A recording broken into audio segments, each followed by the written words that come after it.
The Iron Widow was bleeding into space. That was the first thing Navigator Priya Deze saw when she pulled herself back to her station. The ship's coolant lines had ruptured along the port hull, and the blue-white fluid was venting out into the vacuum in long, slow ribbons that caught the distant starlight and scattered it like broken glass. Beautiful, in the way that only truly dangerous things can be beautiful. "Report," said Commander Yara Ose.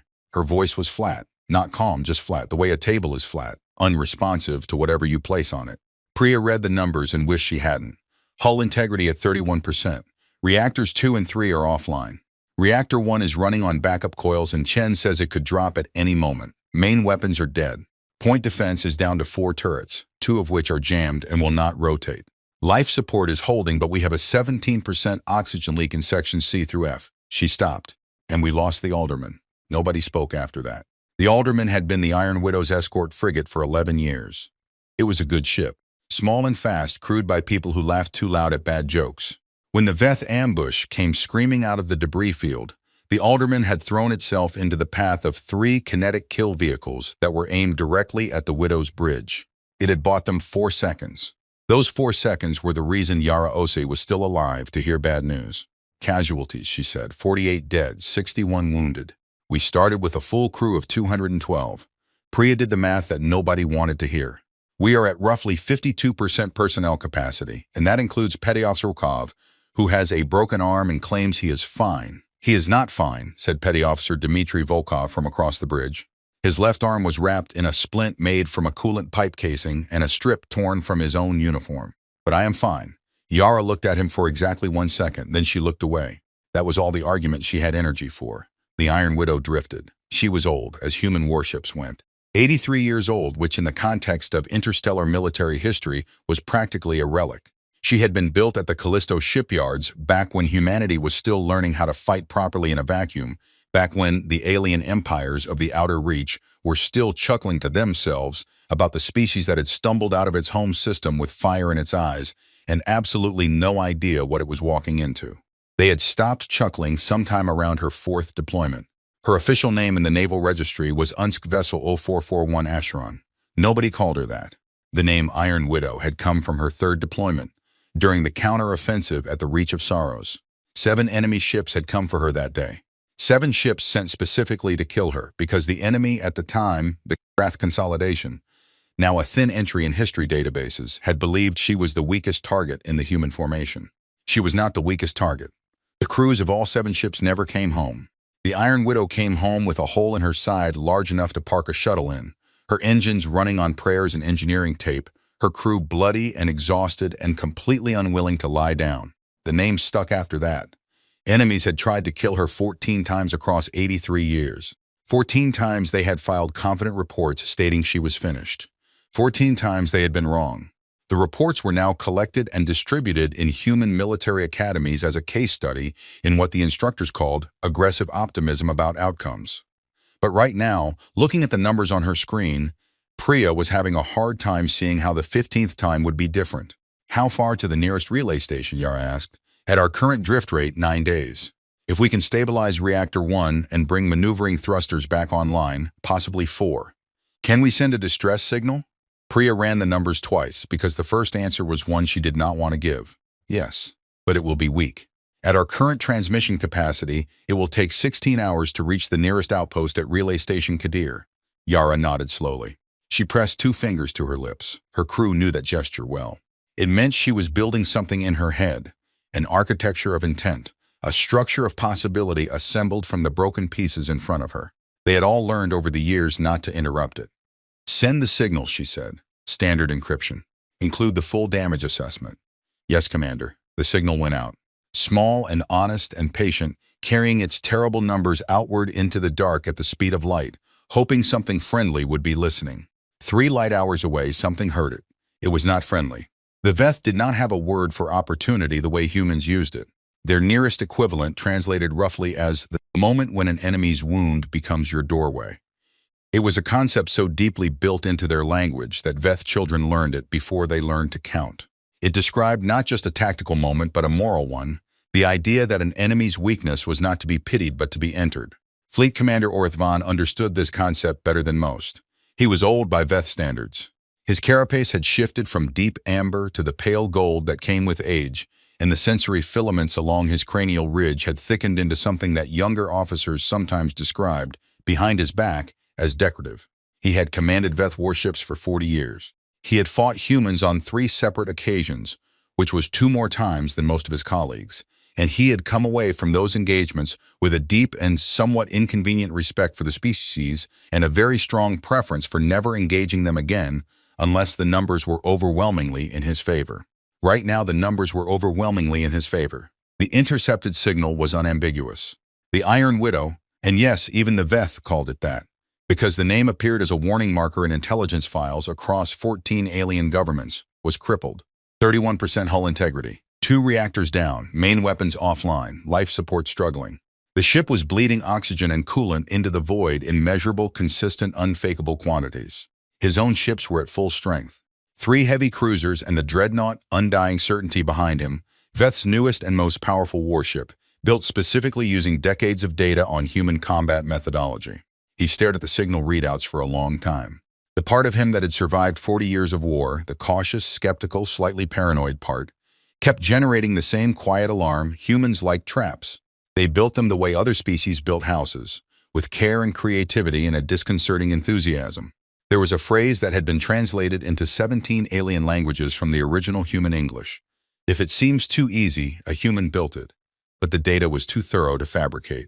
Reactor oscillation signatures, atmosphere bleed rates, hull stress patterns, these were not things you could fake at this level of physical consistency. The Iron Widow was genuinely dying. His second-in-command, a younger officer named Verathan, who had never faced humans in combat, and therefore still had the luxury of excitement, stepped closer. The High Command directive is clear. If we can take the Iron Widow or confirm its destruction on our terms, the political impact, I know what it is, Orthvon said. He kept staring at the screen. He thought about the 3 times he had fought humans.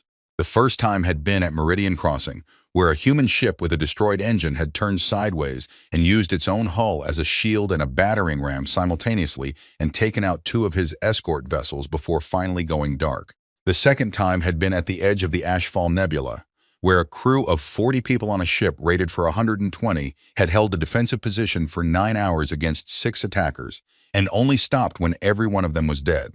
Not a single one had surrendered, not even when surrender had been offered, not even at the very end.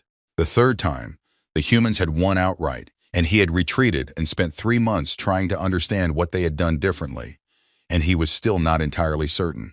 He had fought humans 3 times. He knew better than to be comfortable, and yet, the Iron Widow's signal sat there in his display, patient and honest and damning. 31% hull integrity.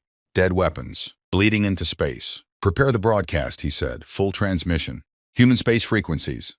Verathan's filaments lit up with what translated roughly as excitement and anticipation, and the particular eagerness of someone who has never been burned. The full surrender demand? Broadcast to all of human space? To all of human space, Orthvan confirmed. The Iron Widow is the most recognized warship the humans have. If we are seen to stand over her, demand their surrender in the shadow of their most famous vessel, it changes what this war means. It changes what they believe they are. The political value was enormous, beyond military victory. The Iron Widow was a symbol, proof, to humans and aliens alike, that the species could be beaten bloody and still come back, still come home. That something could take everything the universe threw at it and refuse to go down. If that symbol fell while the Veth stood over it, broadcasting a demand to human space, it would rupture something fundamental in human morale. He told himself that was why he was doing this. He set the intercept course. In the Iron Widow's engineering corridor, Lieutenant Chen Fang was not sleeping. She was not sleeping in a very specific and intentional way, surrounded by the disassembled guts of the ship's primary power relay system, which she had pulled out of the wall and spread across the floor around her in a pattern that probably made sense to her and looked to everyone else like a disaster with ambitions. She was 26 years old. She had graduated from the Lunar Academy of Systems Engineering at 19, which was unusual enough that both her instructors and her peers had checked her credentials twice. She was very good at exactly 3 things: fixing engines in ways the manuals did not describe, eating protein bars without tasting them, and finding solutions to problems that everyone else had already called impossible. Right now, she was working on the third thing, Chen. Petty Officer Volkov's voice came through the comm. He was somewhere above her in the secondary junction room, reading power output figures and relaying them down. "Talk to me." "Still here," she said. "What are we actually looking at?" She sat back on her heels and looked at the components arranged around her on the floor. Reactor 1 was not dying. That was the thing none of the readouts upstairs had captured properly. Reactor 1 was doing something more interesting than dying. It was oscillating, cycling in rapid, irregular pulses between states of near shutdown and sudden sharp surges, like a heartbeat with a bad arrhythmia. Unstable, undoubtedly, dangerous, absolutely, but not dead. And an oscillating reactor, if you were careful enough and creative enough, and maybe slightly divorced from conventional engineering wisdom, could be tuned. The oscillations could be shaped. The surges could be directed. It was not something the reactor was designed to do. It was not something any engine manual in existence would describe as a viable approach. It was also, as far as Chen could tell, the only option they had. "We have power," she said, "not normal power. Not the power we're supposed to have. Different power. Worder power." She picked up a coupling interface and turned it over in her hands. "But power, how long do you need?" 4 hours. "Maybe 3 if Volkov stops talking to me." "I heard that," Volkov said. "Good," Chen said. She pressed the coupling into place and the reactor hiccuped, then steadied, then pulsed again with something that felt, even through the deck plating, like readiness. Chen smiled. Above her, the Iron Widow drifted in her cooling ribbons of leaked fluid, patient and still, carrying her wounds through the dark. The distress signal moved outward, 16 hours from the nearest human ears. 3 light hours away, the Veth fleet accelerated, their weapons charged, their commander certain of the math, his certainty growing with each hour of closed distance. He had looked at the numbers 100 times, and they always said the same thing. The Iron Widow was finished. Nobody had told him about Chen. Yara Osi sat in the command chair and did not move. The bridge was quiet in that layered way that large damaged machines are quiet. The far hiss of a compromised seal in the ventilation, the soft, intermittent tone of a sensor suite on reserve power, the distant rhythm of Volkov's boots on the deck above as he moved between the junction room and the secondary corridor. The widow breathed these sounds the way a very old person breathes in sleep, slow and irregular and stubbornly ongoing. Yara had been on this ship for 19 years. She knew the sound of every section, the particular rhythm of every junction, the specific vibration frequencies of every stress structural member. She knew that Reactor 2 smelled different from Reactor 3. A subtle difference in the chemistry of their cooling systems that had never been corrected despite 3 maintenance cycles. She knew that the observation deck on the port side had a specific harmonic at night cycle that nobody had ever explained. She knew that the mess hall on Deck 7 made a sound at A300 hours that was either a settling support beam or a ghost, and that the crew had strong opinions in both directions. She knew this ship, and she knew the difference between dying and hurt.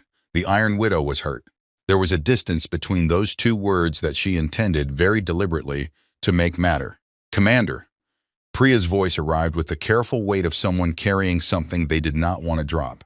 Sensors just picked up drive signatures, about 3 light hours out, moving toward us. Yara did not move. "How many?" 4 ships, running identification. A pause that went a beat too long. Veth markings. 3 heavy cruisers, and the pause came back, heavier this time. 1 Veth dreadnought. Designation, the Undying Certainty. The bridge absorbed that information in silence. The Undying Certainty was not merely a warship.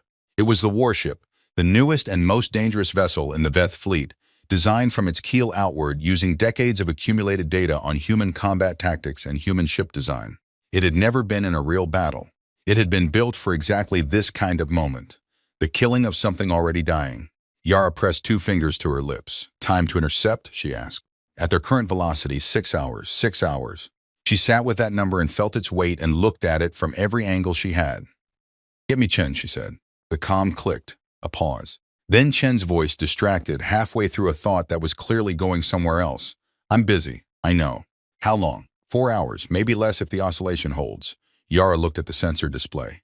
4 Veth ships moving through the dark toward a ship that every readout in the galaxy said was finished. "You have 4, she said. "Do it in 3. There was a brief silence on the line. Then Chen said quietly and with total certainty, "Yes, Commander." The comm closed. The Iron Widow drifted. Outside, the coolant ribbons turned slowly in the dark, catching starlight, scattering it in pale, cold arcs. Beautiful, the way dangerous things are beautiful. Patient, the way old things are patient. Waiting. The broadcast hit human space like a stone dropped into still water. It went out on all frequencies, translated into 6 languages simultaneously, and it came with a visual component that the Veth had clearly spent some time preparing. Footage of the Iron Widow drifting, still leaking coolant, her porthole dark and silent, surrounded at a careful distance by 4 Veth ships arranged in a formation that communicated, without any words required, total and comfortable dominance. The Veth knew how to communicate. They had been doing interstellar politics for 400 years before humans left their home system. They understood that the visual content of a message often mattered more than its words. The words, in the standard translation that reached Earth's monitoring stations about 5 hours after transmission. You know this ship. Everyone in this region of space knows this ship. Today it is dying. Today we stand over it. We offer humanity one choice: formal surrender of all human military operations in the outer reach sectors, acknowledgement of Veth territorial claims in the Ashfall and Meridian systems, and the peaceful decommissioning of your forward fleet within 60 days. In exchange, the crew of the Iron Widow will be taken as prisoners of war and treated according to the conventions of civilized engagement. Refuse, and we will finish what your own battle damage started. You have 6 hours. We will be listening, that was the message. 6 hours. The Veth fleet sat around the Iron Widow and waited. The message reached Relay Station Kadir first, which was exactly the kind of irony the universe seemed to enjoy, because Kadir was the same relay station that the Iron Widow's distress signal was currently crawling toward at the speed of electromagnetic radiation. The two signals were, in a sense, running in opposite directions on the same road, one asking for help, one announcing that help was no longer the point. Station Commander Aditi Nair read the Veth broadcast 3 times. Then she pulled up a star map, confirmed the coordinates, and sent an emergency priority burst to Earth's Naval High Command with a message that contained, in its entirety, only 3 lines. Veth fleet at coordinates attached. Iron Widow confirmed at location. They are broadcasting surrender demand to all of human space. Awaiting orders, she did not add her own assessment. She did not need to. The facts spoke for themselves loudly and without comfort. The reply from Naval High Command came 47 minutes later, fast for interstellar communication, which told Nair something about how many people at High Command were currently awake and looking at the same star map she was. The reply said, acknowledged. No military assets within response range in time. Forward any communication from the Iron Widow directly. Maintain monitoring. Nair read that twice as well. Then she did something that was not in her orders. She opened a direct tight beam channel aimed at the Iron Widow's last known position, encoded it with the personal authorization she was not strictly supposed to use for this kind of message, and sent the following. Commander Osei, we heard your distress signal. We also heard them. Nothing is close enough. I am sorry. Whatever you decide, we are listening. Earth is listening. All of us. She sent it, and then sat back and felt the particular helplessness of being very far from something you cannot change. Aboard the Iron Widow, the Veth broadcast arrived about 20 minutes after the fleet did. Yara heard it on the bridge speakers, translated live by the ship's communication system in a flat, mechanical voice that somehow made it worse. The flatness removed any emotional color, left only the clean shape of what was being said. You have 6 hours. We will be listening. The bridge was very still when it finished. Yara did not move from the command chair. She had not moved from it in 3 hours. Her neck ached. She did not mention this. They are transmitting to all of human space, Priya said quietly. She did not say it as information. Yara knew it was information. She said it the way you say something when you need to hear yourself acknowledge its weight out loud. Yes, Yara said. Earth will hear this. Yes. Every station, every outpost, every human ship in the outer reach, Priya. Not harsh. Just complete. Priya stopped talking. Yara pressed 2 fingers to her lips and sat with the calculation. She ran it in her head the way she had been running it since the Veth signatures first appeared on sensor. Not searching for an answer she didn't have, but checking that she had found all the answers she did have and understood what they added up to. There was no relief force. The nearest human military assets capable of engaging a Veth fleet of this size were approximately 11 hours away at emergency speed, which was 5 hours past the Veth deadline. The math on that was unambiguous. There was no surrender option she would take. The outer reach territories covered 17 human colony systems. 60 million people had built lives in those systems. The Ashfall and Meridian claims alone would cut human supply lines in half. Surrender was not an option she would take. She had not needed to think about that part for very long. That left the third thing. She pressed her comm. Chen, still here, update. A pause. The sound of something being torqued into place.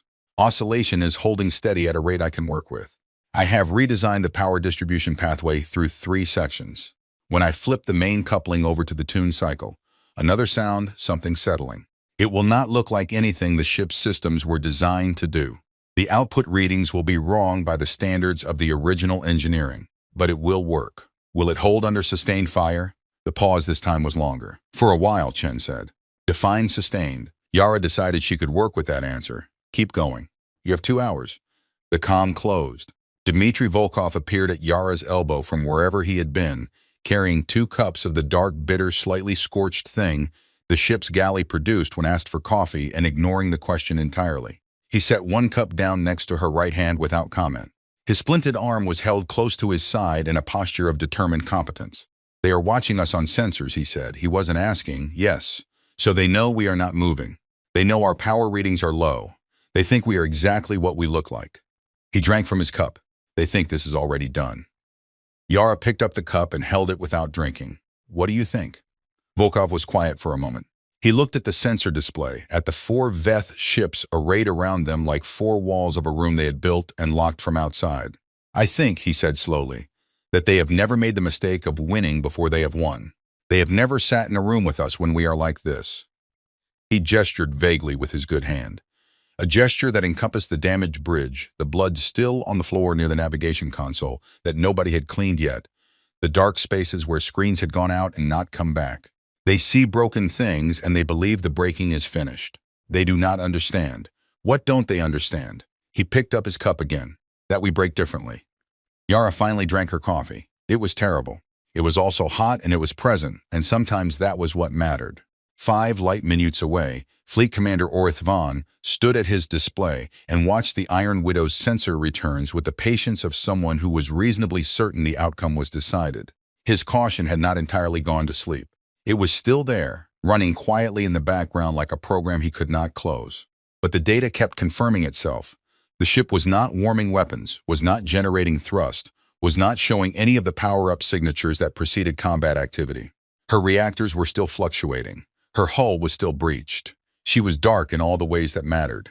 Still no response to the broadcast, Varison reported. No. Do you expect one? Orith Vaughn thought about that. Did humans typically respond to surrender demands? His experience suggested they sometimes did and sometimes did not, and that the silence was not always what it appeared. At Meridian Crossing, a human ship had gone completely silent for 40 minutes before its crew somehow got its destroyed engine partially functional again and rammed them. At the Ashfall engagement, a human commander had responded to a surrender demand with a 3-word transmission that, when translated, apparently meant something close to "not today, friend," which Orith Vaughn had found oddly respectful in retrospect. I expect them to do something I have not predicted, he said. I am simply hoping the something they do is not enough. Varison's filaments flickered. With respect, Commander, what could they do? Their main weapons are offline. Their primary reactor is failing. They are operating at half crew capacity against 4 ships in full combat readiness. The mathematics. Orith Vaughn said have not finished being written. He kept watching. Back on the Iron Widow, Priya picked up the tight beam message from Relay Station Kadir. She read it once. She printed it on a small physical card, one of the old-style cards the ship still kept in a drawer on the bridge for situations where screens were unreliable, and she walked to the command chair and placed it on the armrest beside Yara's hand. Yara looked at it. Commander Osi, we heard your distress signal. We also heard them. Nothing is close enough. I am sorry. Whatever you decide, we are listening. Earth is listening. All of us. She read it twice. She folded it carefully and put it in the left breast pocket of her uniform against her chest.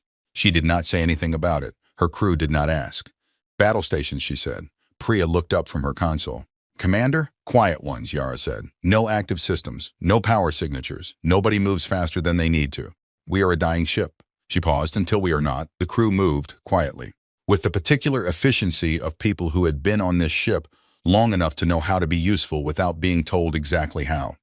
Weapons Officer Torres, who had a gash along her jaw from flying console debris, pulled herself to her station and began working through the manual override sequences for the point defense turrets, the ones that still responded. 2 of them were jammed solid. 2 of them might still turn. Structural Officer Park moved through the forward sections, checking seal integrity on the compartments that still held pressure, closing off the ones that didn't. If the ship took more hull damage, they needed to know which sections could still be saved and which ones to seal and forget.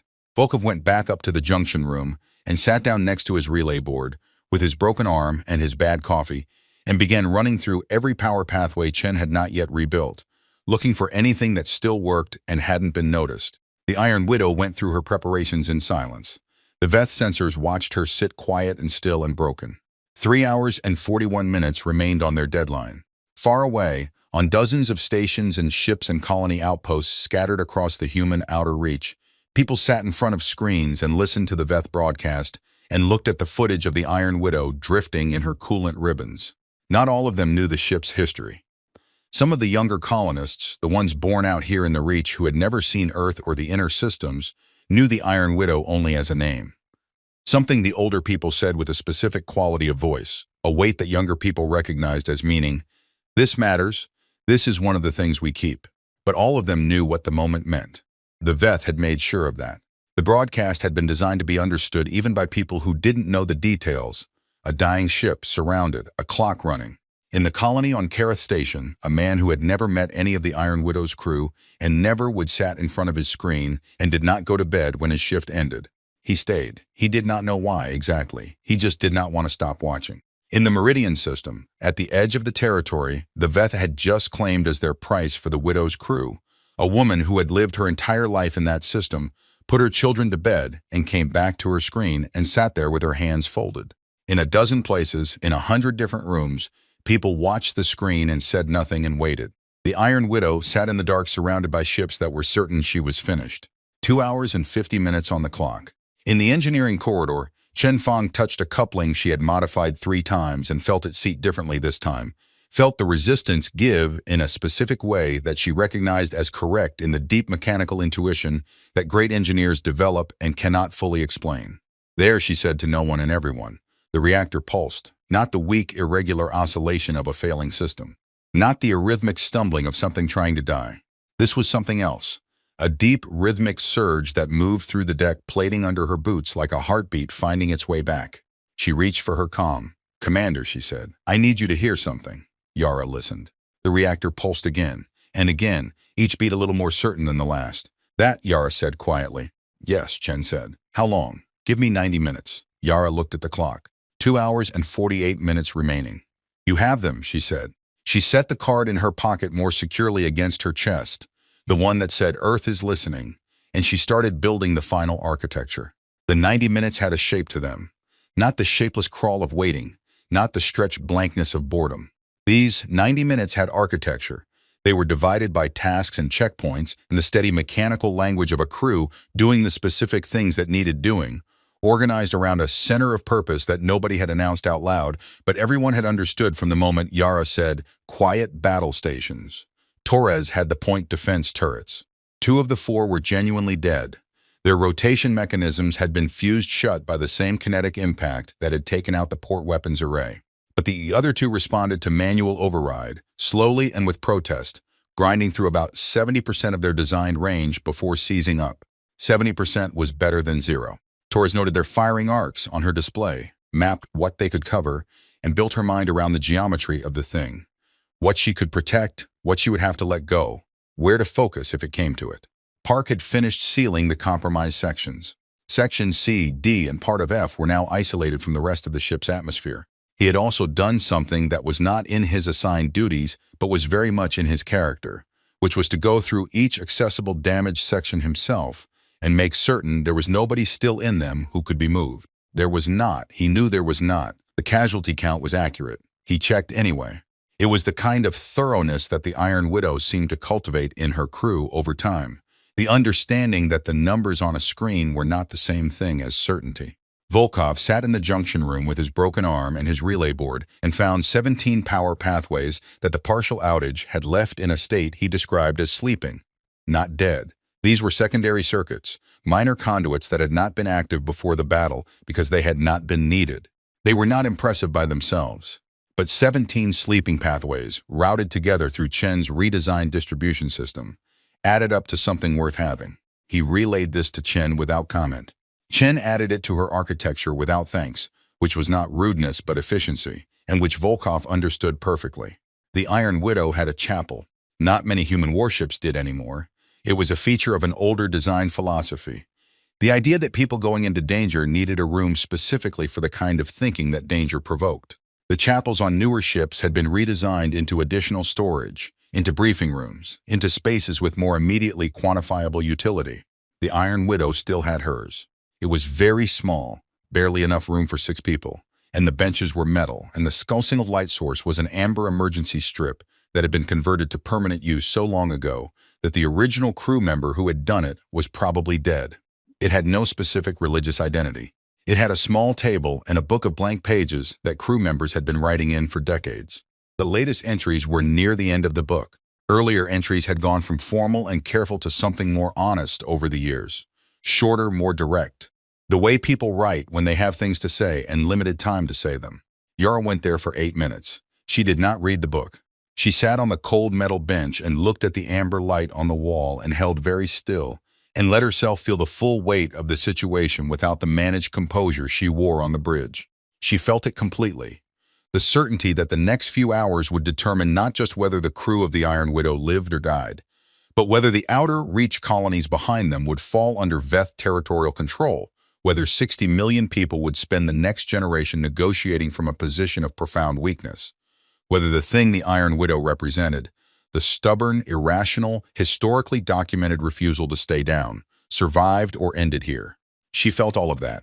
Then she stood up, straightened her uniform, and went back to the bridge. 8 minutes. She had been doing this her whole career.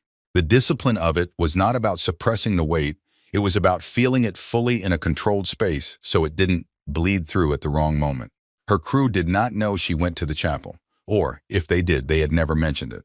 The Iron Widow had its own understandings. 1 hour and 12 minutes before the Veth deadline, Priya caught something on the long-range sensors. Commander, she kept her voice level.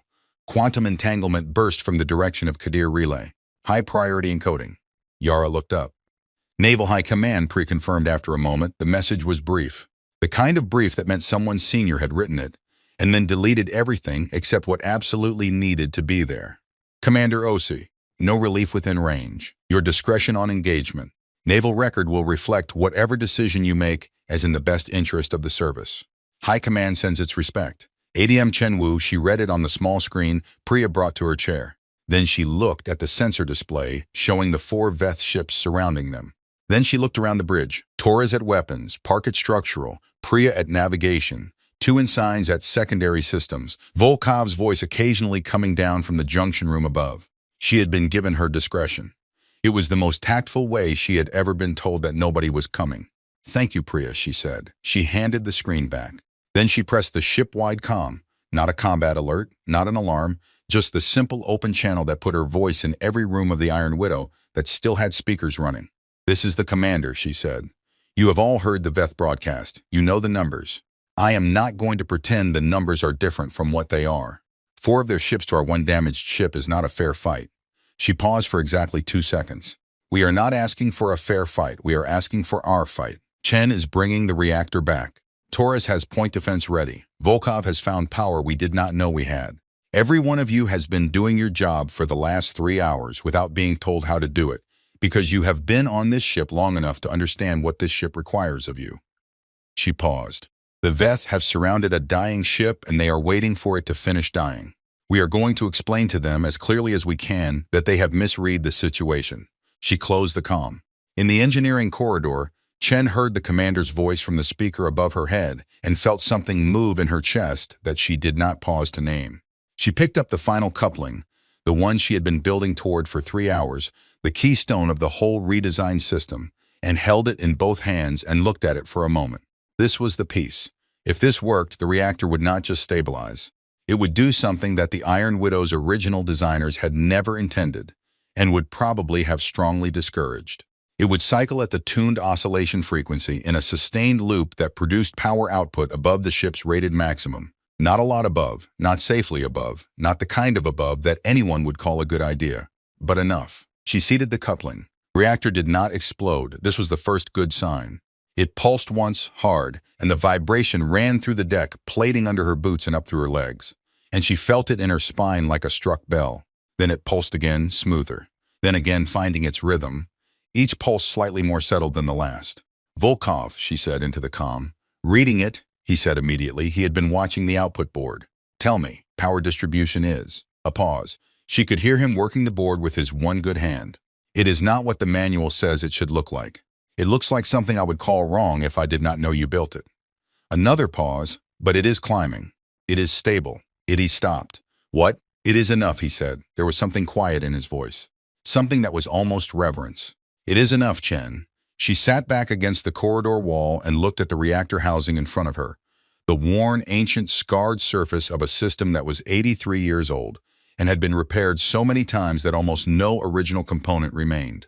All of it replaced piece by piece over decades by engineers who had loved the ship enough to keep bringing her back. Of course it's enough, she said softly. It's her. 40 minutes before the deadline, the Veth sensors began showing something that Orith Vaughn's sensor officer reported with the specific, careful flatness of someone who wants to state a fact without speculating about what it means. Commander, the Iron Widow's reactor output reading has changed, or even turned. Changed how? It is steadier. The oscillation pattern we've been tracking has shifted. The arrhythmia is resolving. A silence. Resolving, Orith Van repeated. The readings are consistent with a power distribution restructuring. Something is being routed differently. The sensor officer's filaments were very still. I am not certain what to compare this to. I do not have a reference in the database for this pattern. Orith Vaughn looked at the display for a long time. The cautious part of him, the part he had been keeping quiet for the last several hours, did not stay quiet anymore. Distance, he said. We are holding at 40,000 kilometers. Standard standoff for a disabled. Reduced to 30, he said. Then reconsidered. No, hold distance. Weapons to active standby. Varathson stepped close. Commander, with respect, the deadline is 40 minutes away. If they are doing something with their power systems, it is likely survival activity. Repairing life support, maintaining hull pressure.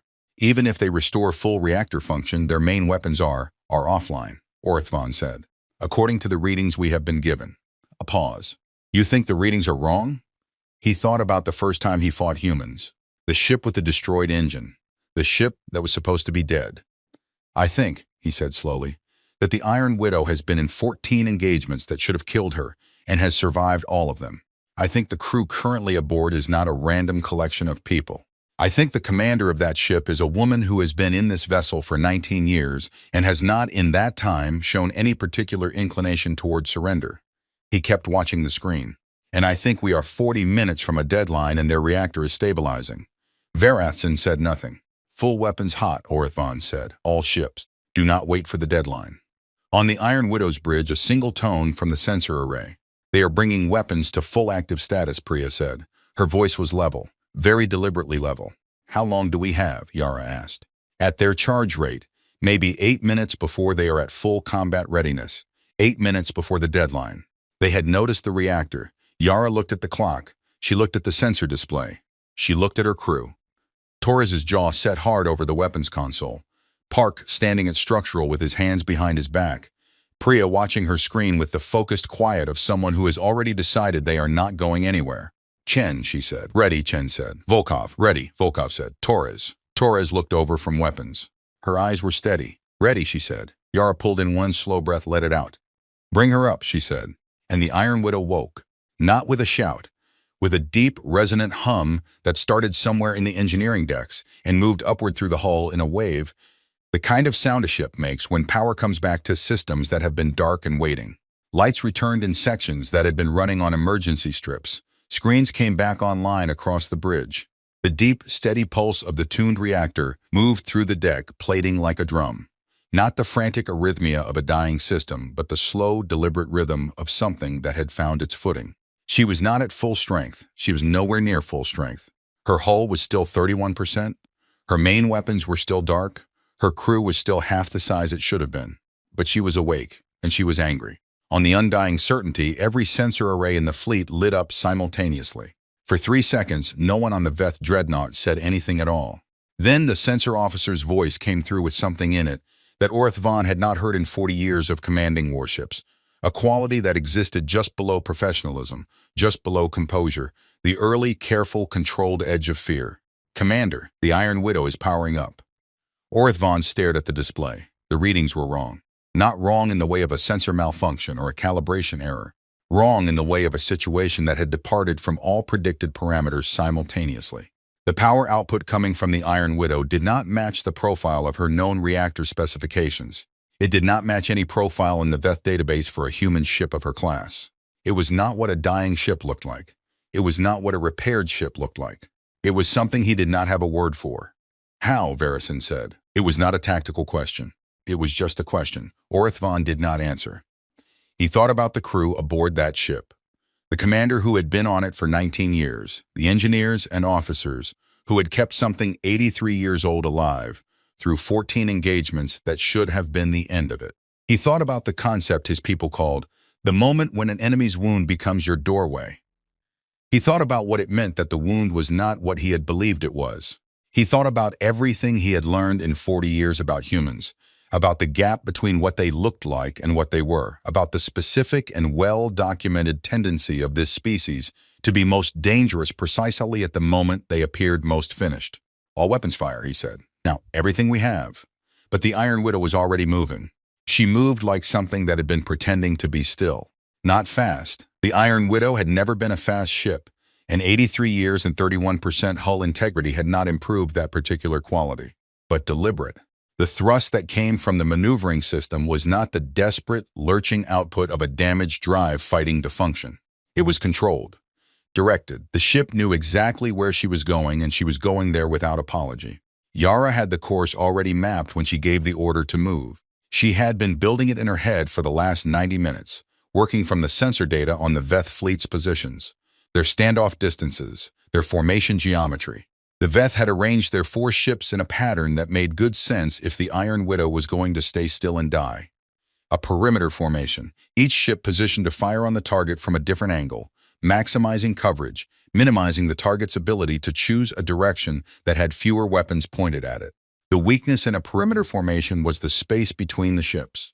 Not the space between any 2 ships at random, the specific space between the heavy cruiser on the Widow's port side and the heavy cruiser on her forward port side, where the geometry of the formation created a corridor maybe 12,000 kilometers wide. Narrow, by deep space standards, wide enough. The Iron Widow turned her bow toward that corridor and accelerated. Firing solutions, Yara said. Torres's hands were already moving. Point defense is tracking the nearest cruiser. I have it at 68,000 kilometers in closing.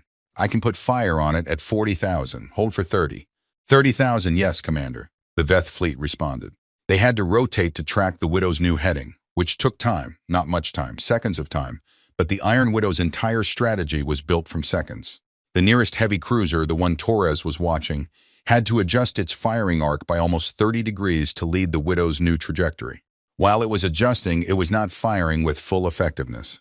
The other cruiser in the corridor was further away and rotating even harder. The dreadnought Undying Certainty was behind the Widow now, repositioning its enormous weapons banks swinging around on their mounts. Energy weapons from the Far Cruiser, Priya called. The ship shook. Not a hull breach, not this time, but something structural in the forward section groaned loudly enough to hear through the deck. Minor damage to forward shielding. We are still moving. Keep moving, Yara said. On the Undying Certainty, Orithvan watched the Iron Widow drive itself into the gap between his 2 forward cruisers with something he would have called admiration if the circumstances had been different. It was not the action of a damaged ship running blindly for any available escape. It was precise. It was aimed at the exact point in his formation that created the most complications, close enough to the 2 forward cruisers that firing at the Widow risked hitting each other, angled such that the dreadnought's main guns could not get a clean shot without one of his own ships in the potential fire path. She was using his formation against him. He had to break the formation. He sent the order to the forward cruisers to diverge, open the gap, give the dreadnought a clear lane, except that the Widow would slip through rather than be destroyed at this range. She wants to get past us, Varison said. She wants to get close to us, Orithvan corrected. There is a difference. He understood it suddenly and completely. The Iron Widow's main weapons were offline. That was real. The readings had been accurate on that point. Her main weapons array, the forward-facing heavy guns that had destroyed 7 ships at the Reach of Sorrows, were genuinely dark. But close range was a different kind of fight. All ships pulled back from the Iron Widow fired. Not her main guns. Something else. The Iron Widow had things that did not appear prominently in her listed specifications because they had been added and modified and sometimes quietly reclassified over 83 years of upgrades, retrofits, and the kind of creative maintenance that long-serving engineering crews develop when they love their ship. One of these things was what the current crew called the Persuaders, Officially, they were listed in an old maintenance file as Close-Range Counterboarding Defense Systems version 3.1, a set of point-blank weapons emplacements originally designed to repel hostile boarding parties if an enemy ever got close enough to attempt a hull breach. They were old. They were short-range. They were not the kind of weapons anyone built a battle plan around. They were also on a completely separate power circuit from the main weapons array, a circuit that had been dark for years but was very much part of the 17 sleeping pathways Volkov had found and fed into Chen's redesigned distribution system. At 25,000 kilometers, inside the distance where the heavy cruiser's main guns could rotate fast enough to track effectively, Torres opened up with the Persuaders. They were not subtle weapons. They were designed for killing things at close range, and they were very good at that. 4 emplacements, rapid fire, targeting the cruiser's engine section with the specific geometry Torres had been computing since the moment Yara mapped the course. The cruiser shuddered, not destroyed, not even close to destroyed, but its engine output dropped sharply as the emplacements tore through the unarmored exhaust manifolds at the rear of its drive system. It stopped accelerating. Its firing solutions degraded as its attitude control struggled to compensate for uneven thrust. 31%, Torres called, reading the cruiser's new power output from the sensor returns. She looked up at Yara with something in her expression that was professional satisfaction, worn very thin over something rawer. It knows how that number feels. The Iron Widow did not slow down. She drove through the gap in the Veth formation at her best speed, which was not impressive in absolute terms but was exactly sufficient for what it needed to do. And as she came out the other side, she rotated. A hard burn on the lateral thrusters, the kind of maneuver that the ship's autopilot would have refused on the grounds of structural risk, but that Yara was flying manually and accepted the refusal alert for without changing the input. The Iron Widow was now inside the Veth formation. Orith Vaughn had 30 years of combat experience, and it served him well for the next 6 minutes. He kept his composure. He kept issuing orders. He broke his formation correctly, pulling the crippled cruiser back and pushing the other 2 into flanking positions on either side of the Iron Widow's new heading, creating a crossfire situation that the human ship would have to escape from. He did all of this correctly. The problem was that the Iron Widow was also inside the minimum safe distance for the Dreadnought's main guns. This was the thing that Varison had not understood, and Orith Vaughn had only half understood until now. The Widow had never been trying to escape the formation. She had been trying to get inside it. Inside the perimeter, inside the standoff range, inside the geometry, where the largest and most powerful ship in the Veth fleet had to be very careful about what it fired at for fear of hitting its own vessels. The Iron Widow was not a fast ship, and she was not a powerful ship compared to what surrounded her right now, but she was an old ship, and old ships learn things. "Rotate the Dreadnought," Orith Vaughn said. "Get the main batteries clear." He watched his ships adjusting. Watched the Iron Widow adjusting to match. She was reading his formation changes in real time and responding, not with speed, but with placement, positioning herself between the Undying Certainty and one of the flanking cruisers so that any shot at her was also a shot that might thread past her and hit the other ship. The Iron Widow kept firing. The Persuaders, close-range, brutal, relentless, kept hammering at every Veth ship that came within their range, not trying to destroy but to degrade, to strip off sensors and exhaust manifolds and antenna arrays and secondary systems, to blind and slow and complicate every ship they touched. A direct hit took out the Widow's forward observation array. Another stripped a section of already damaged hull, plating from her port side, and the decompression was immediate. Park sealed it in 11 seconds, which was fast, and the crew in that section had already been in suits for 2 hours. Another hit found something structural in the secondary forward beam, and the bridge shook hard enough that Priya was thrown sideways into her console. She caught herself, came back to the screen, blood on her forehead from where she had hit the edge of the display frame.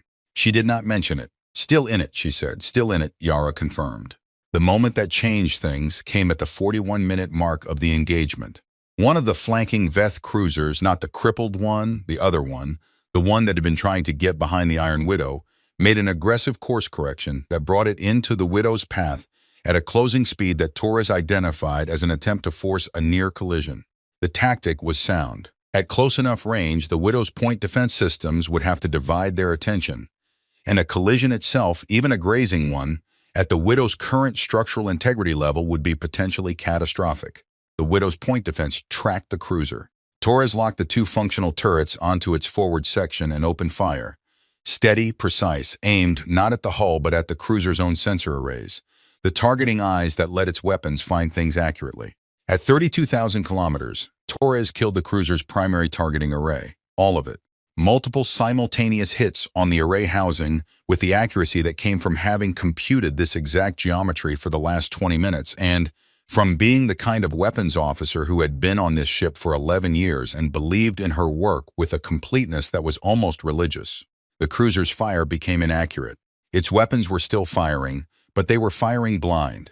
Broad area fire, probability attacks, spraying the space around the Iron Widow in hopes of hitting something without being able to aim at anything specifically. Orth Vaughn saw it happen. He saw the cascading consequences of it. The blind cruiser now a danger to its own fleet if it kept firing. The formation disrupted. The Iron Widow still alive and still inside his perimeter and still doing damage with every minute that passed. He made the calculation he had been avoiding. Undying certainty weapons, he said. Clear fire on the Iron Widow. All batteries. Commander, the tactical officer said carefully, there are 2 of our ships in the... I know where our ships are, Orth Vaughn said. Clear fire. Full power now. The Dreadnought's main batteries came to full charge. It took 8 seconds. 8 seconds for the most powerful weapons systems the Veth had ever built to cycle to full readiness. On the Iron Widow's bridge, every sensor the ship still had screamed simultaneously. Dreadnought main batteries charging, Priya said, and there was something different in her voice at this moment. Not fear exactly, but the recognition of scale, the specific understanding that what was about to be fired at them was not something they could absorb or deflect. Full power. Yara had been waiting for this moment since she mapped the course. It was not a surprise. It was in fact the plan. Chen, she said. Ready, Chen said. Now. What happened next was not something Orth Vaughn's battle database had a reference for. The Iron Widow had emergency burn vents, safety release valves for reactor pressure in catastrophic overload scenarios. They were not weapons. They were the opposite of weapons. They were the system a ship used to bleed excess energy into space rather than let it destroy the ship from inside. They were positioned along the Widow's stern and lower hull sections. What Chen had built with the tuned oscillation system was not exactly a stable reactor. It was a reactor producing above its rated output through a cycling surge process. A process that built pressure with each oscillation. The pressure had nowhere to go because Chen had kept the burn vents closed, had been keeping them closed. Building the cycle, building the pressure. 3 Veth ships were currently in a close arc behind and below the Iron Widow, including the Undying Certainty. Chen opened all 6 burn vents simultaneously. What came out was not plasma in the military sense. It was not a directed weapon, was not shaped or aimed in the way weapons are aimed. It was a catastrophic pressure release in 6 directions at once. A bloom of superheated reactor exhaust that expanded outward in a sphere and hit everything within range with the uniform disregard of a natural phenomenon. It was not supposed to be possible to aim an emergency pressure release. You were not supposed to be able to time one. You were not supposed to be able to position your ship so that the geometry of the exhaust bloom intersected with specific targets. Chen had done all 3. The Dreadnought Undying Certainty took the full center of the bloom. It had been 8 seconds from battery charge to firing. The bloom was faster than 8 seconds. The Dreadnought's main batteries did not fire. For several minutes, everyone on the Iron Widow's bridge was doing something. Reading screens, confirming damage, updating structural assessments, rerouting power through the sections Chen was still managing from below. Then it was quiet. The kind of quiet that arrives after something enormous. Priya looked at her sensor display for a long time, long enough that the silence took shape. Commander, she said. Yara looked at her. The Dreadnought Undying Certainty is... She stopped. Read the numbers again. The numbers had not changed. It is not on sensors. The bridge absorbed that. The forward cruiser with the damaged engines is retreating, Priya continued, her voice steady now with the effort of being a voice that relays information accurately. The blind cruiser is following. The 3rd cruiser is. She checked, also retreating. All 3 remaining vessels are changing heading, moving away from our position. Silence. Volkov's voice came down from the junction room. Quiet, low, the voice of a man alone with something he had not expected to feel this completely. She did it. Nobody said anything. Yara sat in the command chair and felt the weight of the last 4 hours settle onto her in a way she had kept it from doing while it was still happening. She let it settle, the 48 dead, the alderman, the 61 people in sickbay. The reactor that was now cycling down to a lower, safer output as Chen backed it off from the tuned frequency. The Undying Certainty, which had been the most advanced warship the Veth had ever built, and was now not on sensors. She did not feel triumph. Triumph was a clean emotion, and this was not clean. She felt something more complicated and more true. The specific, exhausted relief of people who have survived something that should have finished them, mixed with the grief that survival always costs. "Get me, Chen," she said. The comm clicked. A pause. "Still here," Chen said. Her voice was very tired. "You did good work," Yara said, a longer pause. "She did the work," Chen said. "I just listened." Yara understood exactly what she meant. "Medical teams to all sections," she said. "Then get me damage assessment. Full ship." She paused. "And someone please clean the blood off the navigation console." The Iron Widow drifted in the dark, surrounded by the retreating signatures of 3 Veth ships that had come here to watch something end, and were now leaving with a story they would spend a long time trying to explain. The coolant ribbon still moved quietly outside, catching starlight. She was not finished. She had never been finished. The 3 Veth ships ran for 9 hours before they stopped. They stopped at the edge of the Meridian system, the territory their fleet commander had named, less than a day ago, as part of his price for the Iron Widow's crew. They stopped there and held position for about 40 minutes. Their sensor arrays pointed back the way they had come, and then they moved on. Not toward the Iron Widow, away from it. Away from the coordinates where the Undying Certainty's wreckage was slowly expanding into a debris field that would take years to fully settle. Relay Station Kadir picked up their departure signatures. Station Commander Aditi Nair had not left her screens in 9 hours. When the 3 Veth signatures appeared on her display moving in the wrong direction, not toward the Iron Widow, not toward any human position, just away, she read the numbers 3 times and then put her head down on her console for a moment. Not crying, just breathing, just needing one moment of something other than composure. Then she sat up and started writing the report to Naval High Command, which was going to be one of the stranger reports she had ever filed. The first line was factual. At 0347 station time, the Veth fleet that had surrounded the Iron Widow at the coordinates attached departed the area. 3 ships. The 4th, the dreadnought Undying Certainty, does not appear on any sensor return. The second line was also factual. The Iron Widow is still present at coordinates attached. She is on reduced power, but her transponder is active, and she is transmitting damage assessment on standard frequency. She stopped after those 2 lines and sat back and thought about whether a 3rd line was needed or whether those 2 said everything.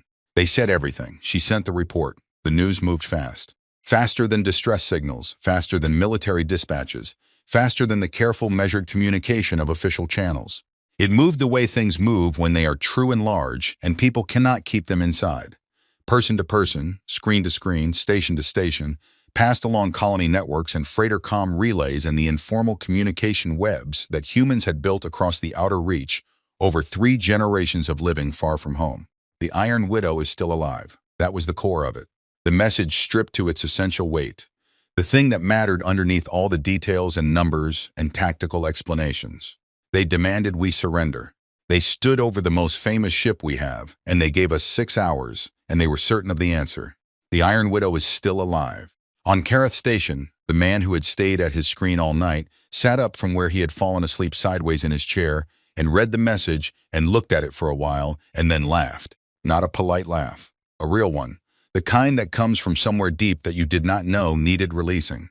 In the Meridian system, the system that had been named as part of the Veth's price, the woman who had put her children to bed and sat alone at her screen put her head in her hands and stayed like that for a while. Not from grief, from relief. The distinction was important, and she knew it, and she let herself feel the full, honest reality of it. In 100 colony rooms, in the quiet hours that come before a local day starts, people heard and felt the thing that the numbers described. They had been surrounded, they had been given a deadline, they had been told the fight was over. And then it wasn't. On the Iron Widow, the first 18 hours after the battle had the specific quality of aftermath work, necessary, unglamorous, steady. Medical Officer Okafor had 41 wounded to continue treating, 2 of whom were in the critical range that required watching every few hours. The battle had added 7 more to the list, none life-threatening but 4, with the kind of damage that needed consistent attention and would cause long recovery times. He moved through sickbay with the worn efficiency of someone who had been on his feet for 14 hours and had learned over a long career. That efficiency was how you kept compassion functional when the caseload was this high. Chen slept for 4 hours in the engineering corridor, on the floor, next to the power relay she had rebuilt. Nobody asked her to move. Volkov placed a jacket over her and went back to the junction room and spent 2 hours quietly running diagnostic checks on the distribution system she had built. Not because he expected to find a problem, but because it felt like the right way to honor the work. The work was sound. He had known it would be. He ran the checks anyway. Park went through the sealed sections with a full damage assessment team, cataloging what could be repaired with available materials and what would need dry dock attention. The answer was that about 60% of the damage was patchable in the short term, enough to make the ship more stable for the journey home, and 40% was going to have to wait for facilities that the Iron Widow would not see for several months. He noted all of this in the damage log with the thoroughness of a man who believed that accurate records were a form of respect for the people whose work they documented. Torres cleaned the weapons consoles, all of them, not just hers. She worked from one end of the tactical station to the other, methodical and quiet, and when she was done, she went to Priya's navigation console and cleaned that too. The blood that had dried there from Priya's forehead cut, which Priya had allowed the medical officer to close with 2 strips of adhesive bandage but had otherwise not paused for.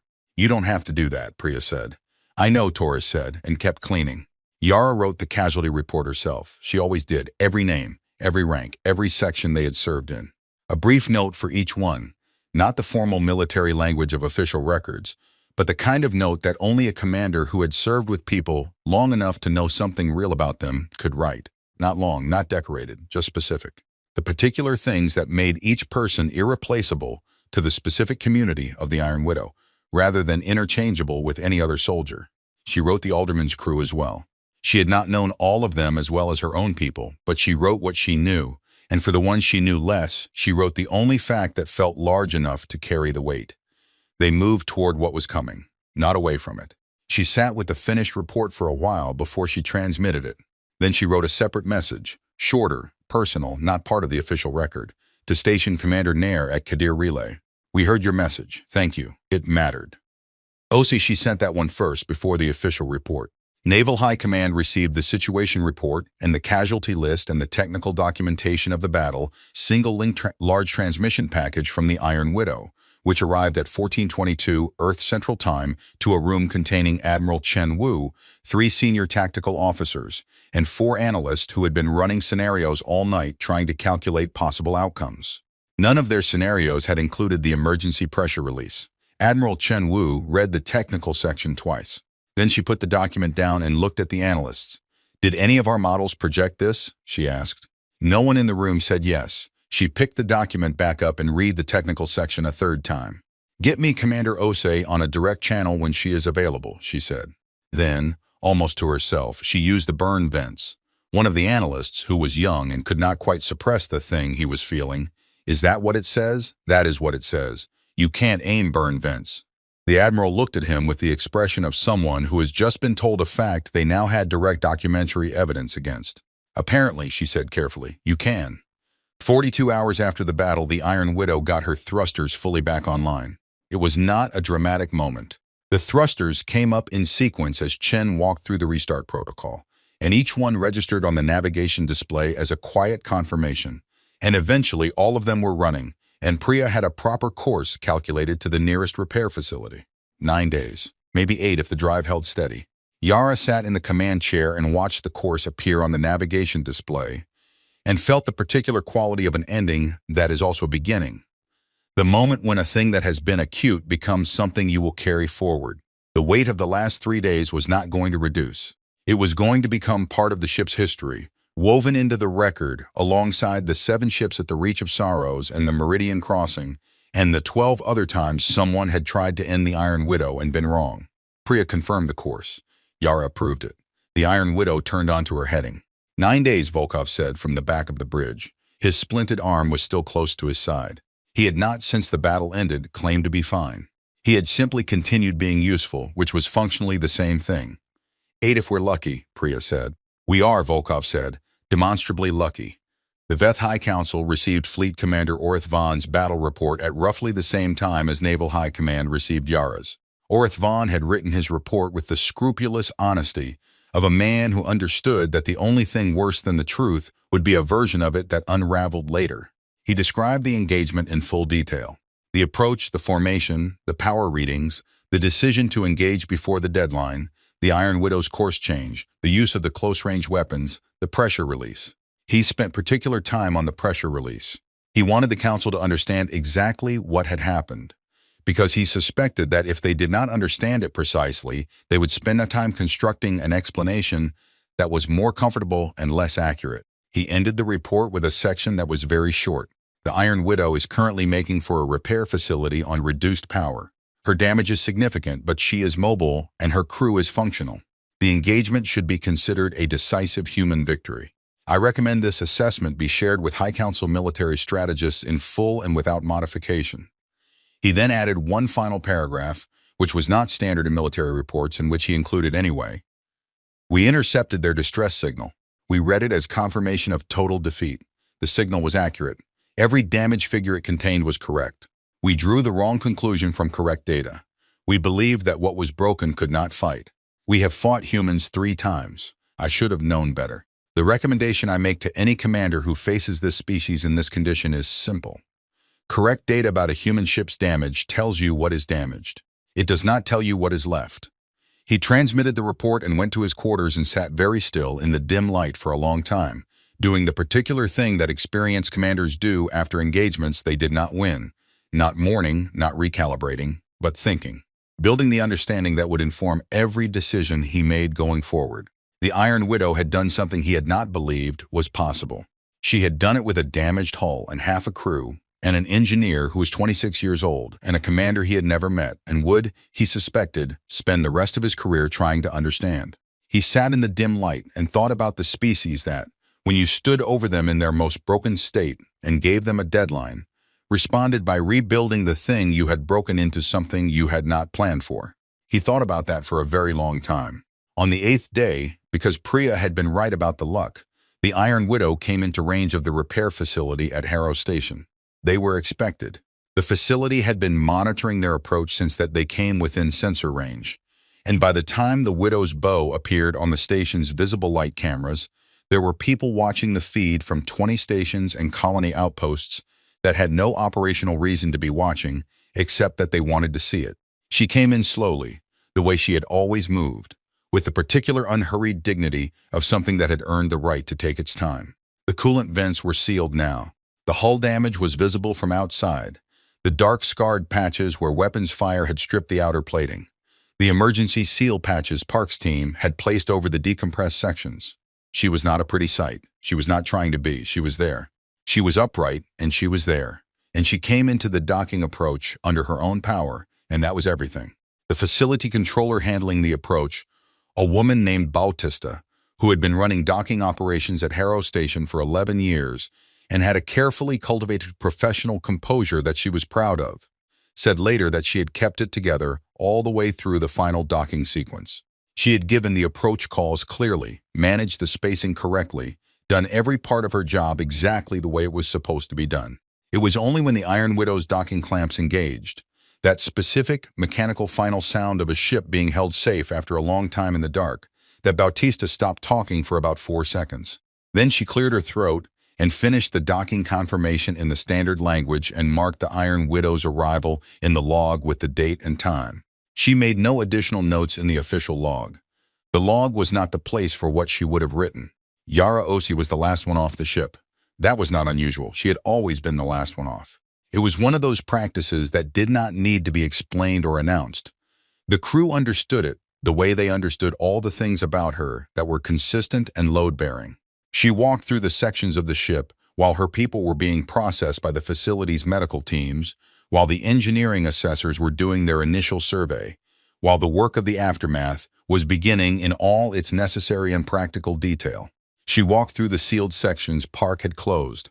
She walked through engineering, past the relay housing Chen had rebuilt. She walked through the junction room where Volkov had sat with his broken arm and his relay board.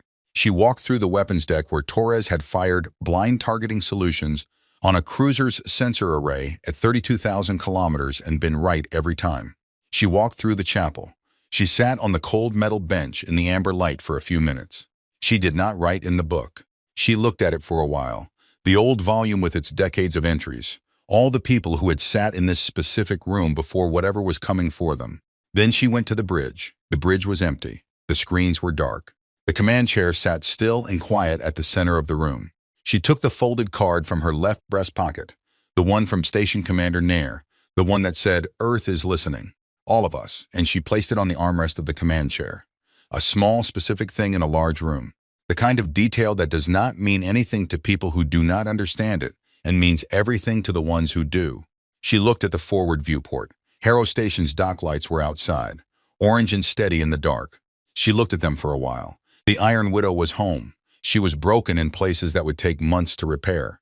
She had buried 48 of her people, and she would carry that forward. She had done something that would be written about and analyzed and argued over in military circles for years. The battle geometry, the pressure release, the specific sequence of decisions that had turned a dying ship's weakness into a trap. But all of that was the outside of it, the exterior. The version that would appear in reports and histories. The inside was simpler. They had stood over the Iron Widow and given her 6 hours and said, "End here." And the Iron Widow had said, as she had always said, in the language she spoke most clearly, "Not yet. Not yet, and not here, and not on your terms." Yara picked up the card from the armrest, folded it back, put it in her pocket, walked off the bridge, the last one off as always.